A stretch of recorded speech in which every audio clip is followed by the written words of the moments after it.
So thank you doesn't seem to be quite enough, but really, thank you so much for that unbelievable talk and for all of the work that you're doing. I'm a crier, which is a problem in my job, so I apologize, but that was really special. Okay, so for those of you who don't know me, my name is Donna Levinson. And in fact, during one of the earlier breaks, I was working on planning my 35th MIT undergrad reunion, which is coming up next year. I know, isn't that hard to believe? My Sloan reunion follows the next year. And while for many of you, reunion is an opportunity to come back to campus, for me, I actually have the good fortune to be able to work in E52 every single day, Monday through Friday, and sometimes weekends as well, which I am not complaining. For as Chris mentioned earlier today, and I'm going to compete with you on this one, I'm the director of admissions, and I have the best job on earth. I do. I want to begin by thanking each and every one of you for making my job so easy. All right, and these are just good tears, because today has been filled with just a microcosm of the amazing and accomplished women who have been and continue to be part of MIT Sloan. And when our prospects, regardless of the programs, have the opportunity to meet with you or hear what you're doing or see you, and these are men and women, don't get me wrong, this is not just women, they all want to be a part of this community. So I truly want to thank each and every one of you. All right, I have to go back here. Okay, so I actually have the privilege today of introducing Lotte Bailyn, the T. Wilson Professor of Management Emeritus at MIT Sloan. For the period of 1997 to 1999, she was chair of the MIT faculty, and during 1995 to 97, she was the Martin S. Horner Distinguished Visiting Professor at Radcliffe Public Policy Institute.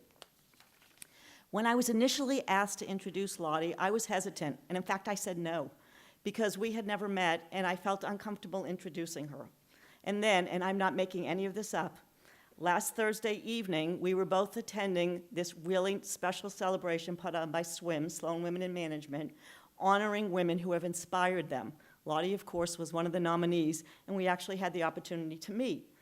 I read what was written about her, which I'm going to share with you in a minute, and I immediately called my friends in OER and said, I'm in. So I thought what would be appropriate would be to read to all of you what was written about Lotte, if you're okay with that. I hope you're okay with that, because that's all I have left to say, so you better be okay with that. Okay. Lotte, so this is not my words, these are the words of somebody else. Lotte Bailyn joined Sloan in a research role before it had any women professors. When the time changed to allow it, she was then moved into a tenure faculty position. Her persistence, mentoring, and example inspired many women who followed her.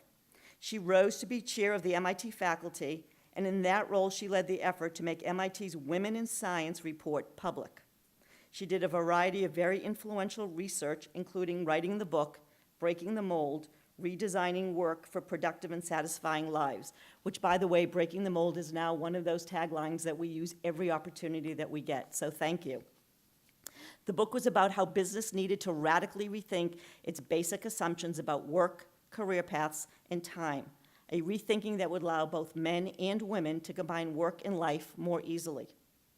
Now, as she is entering her retirement phase, now that she is an emeritus professor, she is studying retirement as a phase in people's lives, and we all look forward to reading her research and to follow in her example. Please join me in welcoming Lotte Bailyn.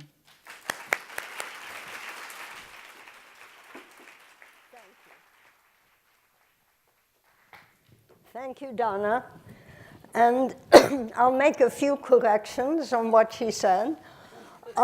This has been a fabulous day. I came to Sloan in 1969. And as Donna said, I was on a research project with Ed Schein. I'm sure there's some of you know him. And we were actually studying MIT alums. And we were studying, this is undergraduate alums, we were studying the classes of 1951, 55, and 59. And there were 2,200 people in those two classes, of which 22 were women.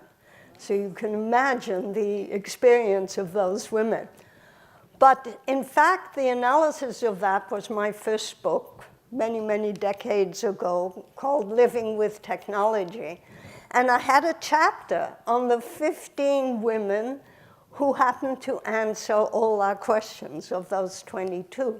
And they had a really very interesting career, because it was up and down, it was in and out of the workplace. Very often they went to follow their husbands.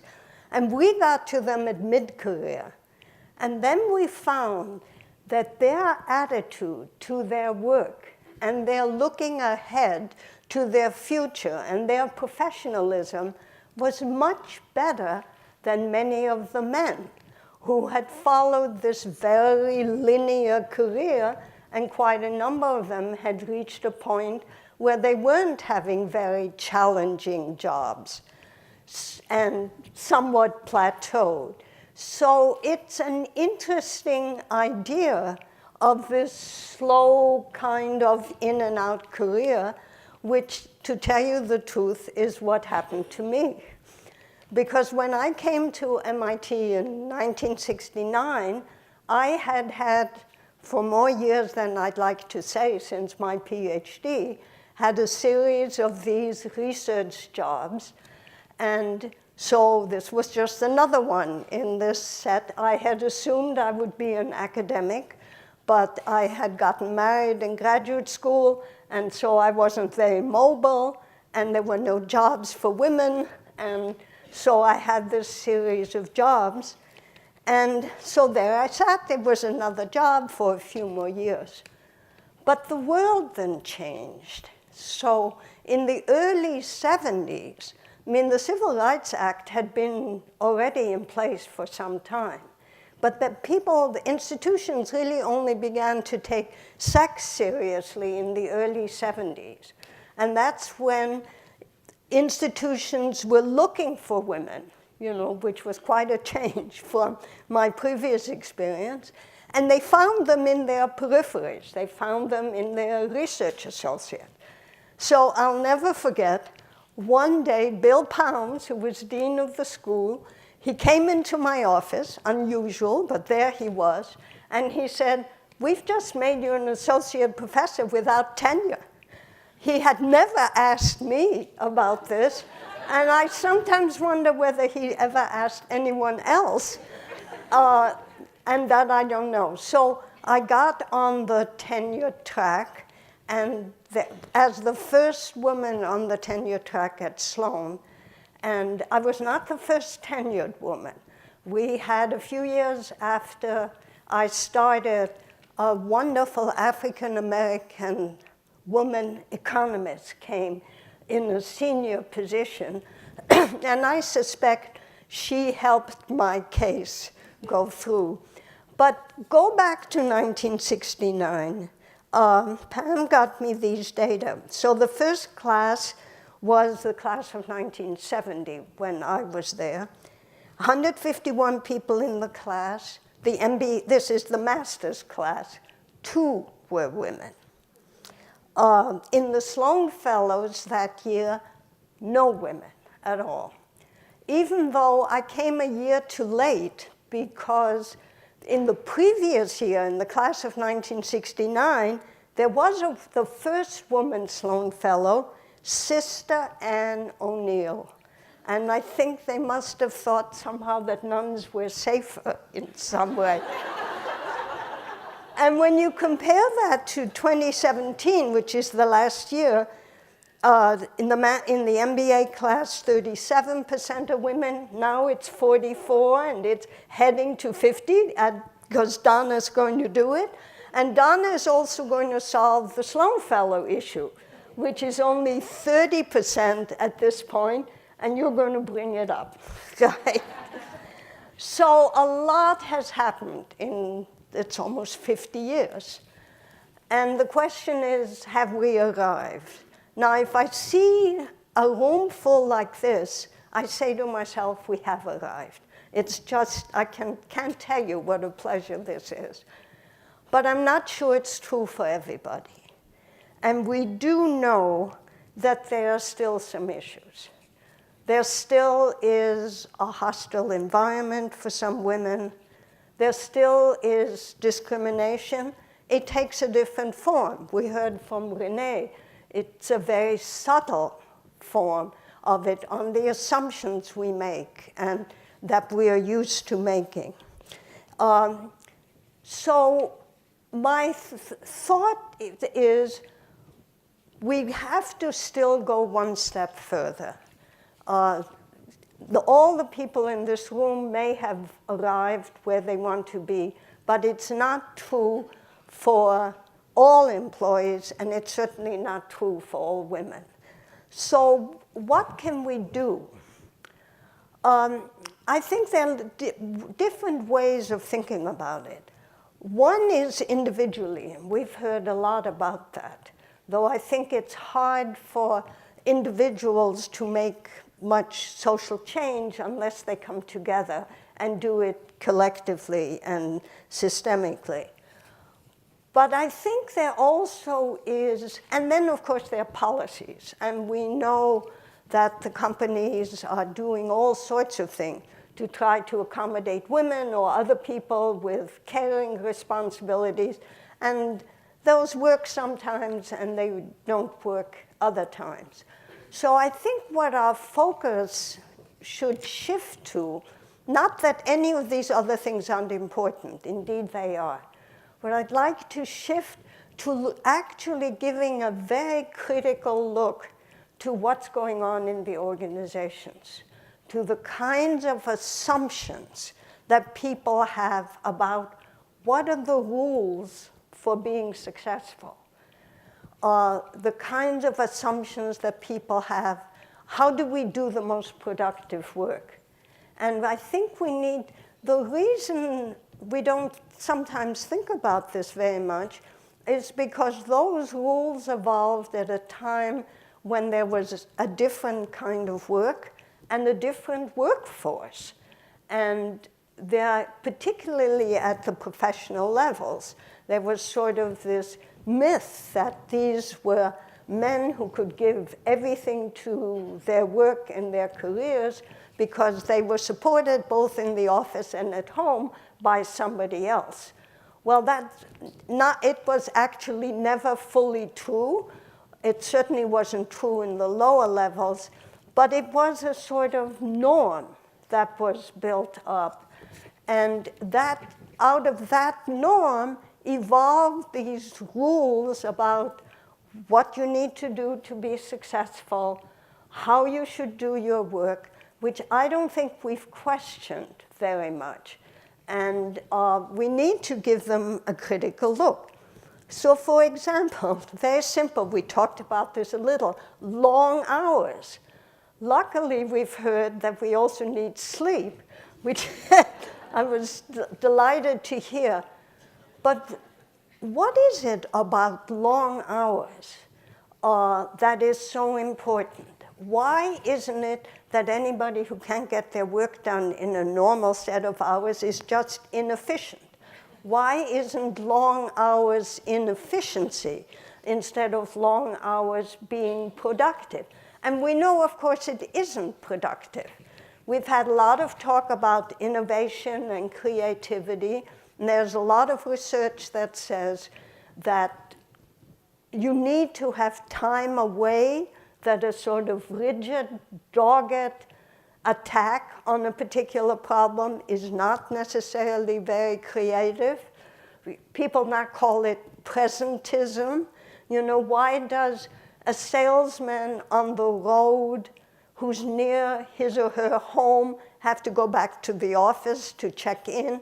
There are underlying assumptions about control, about that people have to be watched in order to be productive. And we don't think about them very much. Another one is continuous access. You know, what if and of course technology has made that much more of an issue now. What if your manager calls? What if a client calls? You have to be continuously there. But think about that. Does that really make sense? In a way, it's really what produces the crises in our workplaces. We're always firefighting, because if you know that anybody you may ever need is going to be available, why should you ever plan anything? Why should you ever think about priorities or of what really needs to be done, of how to organize the work so that people can get their sleep and not be always available? So these are the kinds of things that I would, sort of my call to action to you, that I hope you will really think about. And I'm going to give you one story about it. But ask yourself, what is it about the conditions of work that makes your life difficult? And then ask yourself, why does it have to be that way? Is it really helping? Is there some way it is not helping? And are there alternative ways the work can be done? Very often the kinds of answers, which I've heard from all of you today, is get people together, get people talking, get people thinking what they really want, what the goals are.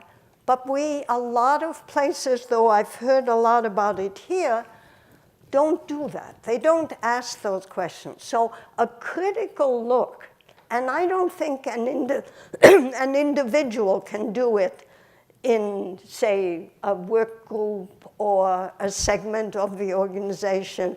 I think people have to come together in order to do it. And the question is important because it's not the re-engineering question of how can we make this work more effective. It's how can we make the work more effective and still work better for me, for people's lives, for the society outside of the workplace, which needs care, the care of children or elders or communities. And you can't have a society that has a crisis of care, even of people of themselves. So to put this non-work personal need up front is, I think, a very key thing. It legitimates people's lives outside of the workplace, and it allows you to think about your work and to design your work and to think about the so-called rules of success from that very personal kind of lens. So a quick example. We were working, this was a tech manufacturing company, and very progressive company, had all the progressive policies on the books. And yeah, that would be good. Thank you. And so had all the policies on the books, but we went into a sales service group. In fact, the manager led us into the sales service group because they had been doing so poorly. So they figured we couldn't do much harm. That, it wouldn't get much worse than that. And we started talking. Our way of working with particular groups was always to ask them a lot of questions about their work and about their families, putting these together. As a matter of fact, we got a very funny response. And when we first started this, people would say, "You're the work family people. Why are you asking us about the work? That's HR. Work family has nothing to do with work." And our goal, of course, was to bring those together. So the service people were very unhappy. The company had promised 2-hour repair work any time of day or night. So their lives were totally unpredictable. The salespeople, of course, looked down on the service people, felt they never gave them the information they needed. The service people felt that the salespeople treated them very badly. And so what do? Well, you bring them together into a meeting to talk about it. And slowly they began, we had a whole series of meetings, went over quite a period of time. They began to realize they're very interdependent.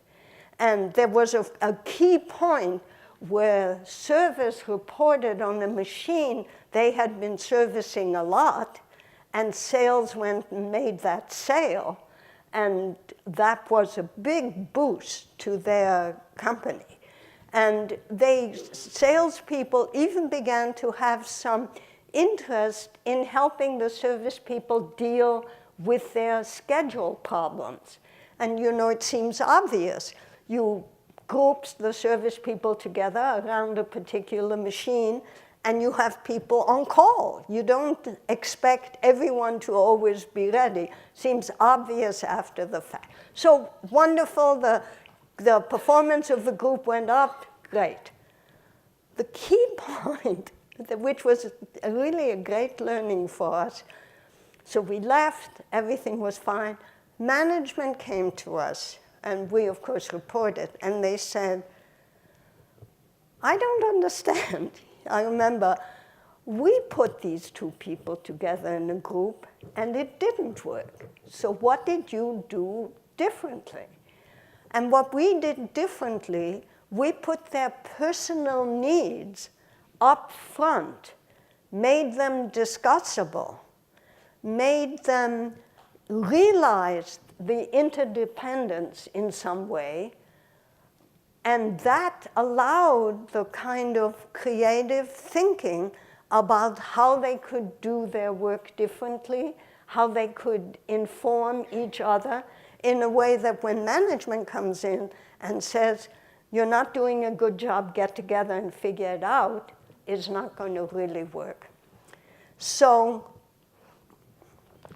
to shift that focus and give a very critical eye to the so-called rules of what you need to do, to the assumptions of how you have to work, it forces you to really rethink some of those basic assumptions.